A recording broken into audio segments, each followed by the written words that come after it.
While some people might find it irritating when you ask numerous questions, it's important to remember that questions are a valuable tool for learning. Don't feel ashamed to ask, especially when it concerns money matters.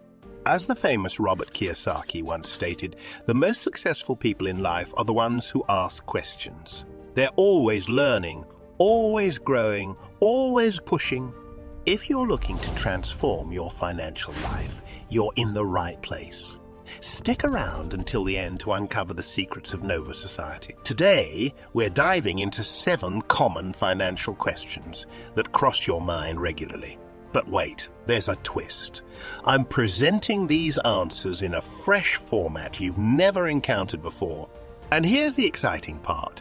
Some of these answers are incredibly straightforward, making you wonder why you didn't come up with them yourself. Question 1. Is saving that important? Imagine waking up at 65 and discovering that you have no money left, but it doesn't have to become your reality. Well, not if you take note of this method. The key is to make wise decisions today to avoid that financial nightmare in the future. While saving may not sound like the most exciting word, it will save you in the future.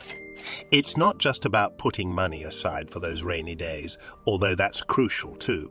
It's about constructing a future where you don't lie awake at night worrying about your finances, where you're not in a panic over how you'll cover your rent or what you'll do if something unexpected, like losing your job, unfortunately happen. Question 2. What is the secret to saving? You see, as long as you have bills to pay and children to take care of, it's easy to feel like you're constantly trying to catch up. But here's the golden advice you can afford to save. It's all about becoming more clever with your spending and occasionally saying no to those impulsive purchases, as heartbreaking as it may be. So take a moment and ask yourself, do I want to be worrying about money at 65? If the answer is a resounding no, then it's time to up your saving game. Your future self will thank you with a stress.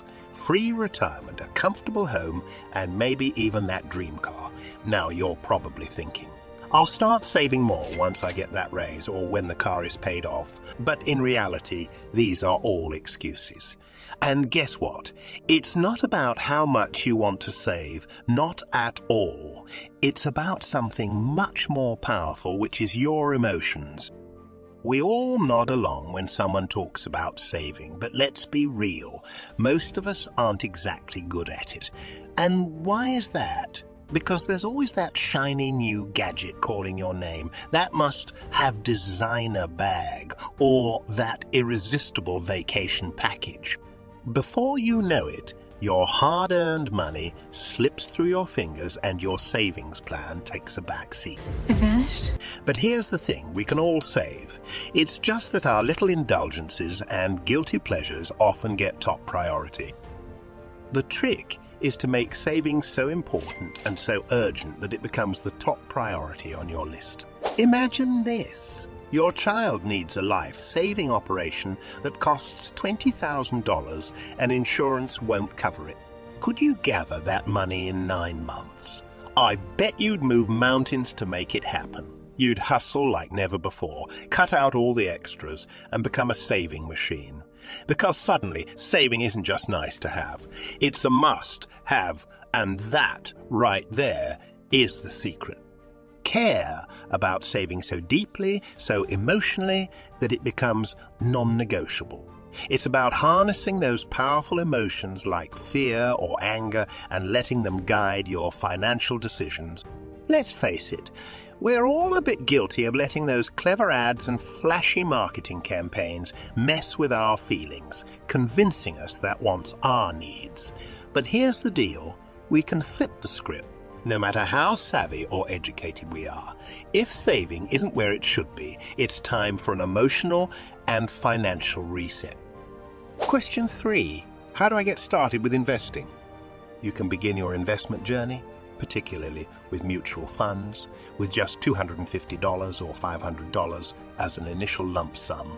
If you decide to contribute monthly, this starting amount can be as low as $25. If you plan to invest less than $10,000, it's a good idea to consider a stable and non-aggressive mutual fund that has a track record of over 5 years in operation. For investments exceeding $10,000, it's advisable to diversify your investments. Most financial advisors recommend the following allocation: 25% in growth, 25% in growth income, 25% in aggressive growth, and 25% in international investments. If you're interested in real estate, it's wise to start gradually. Real estate investments are suitable for funds you have available and not funds you need for immediate expenses. This approach might take longer, but it minimizes the risk of financial hardship. In the meantime, you should study and educate yourself while saving up money, allowing you to make your first property purchase at a favorable price. Question 4. What are the basics of investing? Let's start by clarifying a common confusion between saving and investing. Think of your savings account as a place for short-term goals. It could be for things like that dream vacation to Bali, a down payment on a car, or simply an emergency fund. If you anticipate needing that money within the next 5 years or so, your savings account is the right choice. Investing, on the other hand, is a whole different ballgame. If you can let your money grow for more than 5 years without needing it, you're ready to explore the world of investing.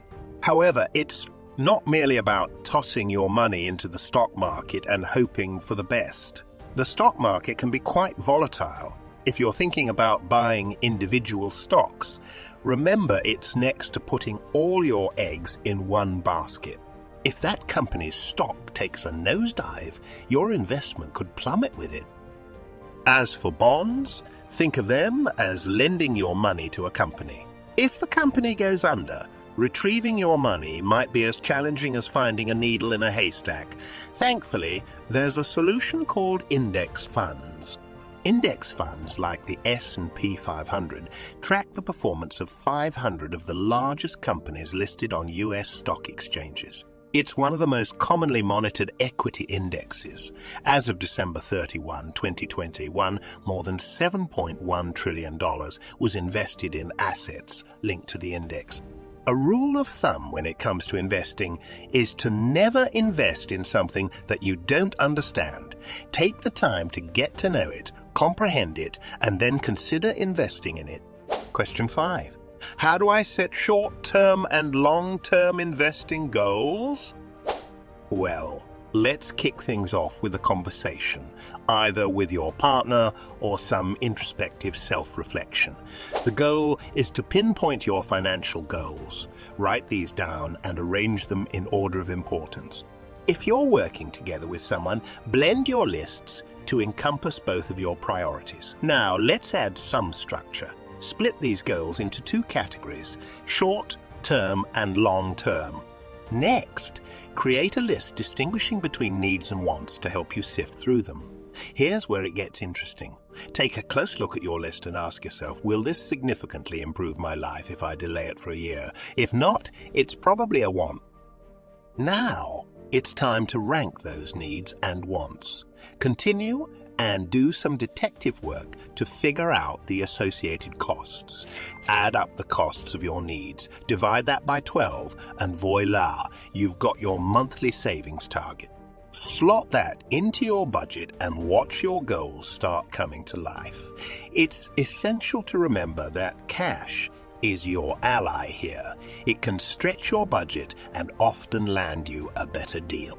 Also, keep in mind that your financial goals are as unique as a snowflake, so adapt these questions to your current life stage, whether you're bidding farewell to debt, gearing up for retirement, or heading towards any other financial milestone. These personalized questions are your golden ticket to turning your dreams into reality. Question 6. Should I sell my house to get out of debt?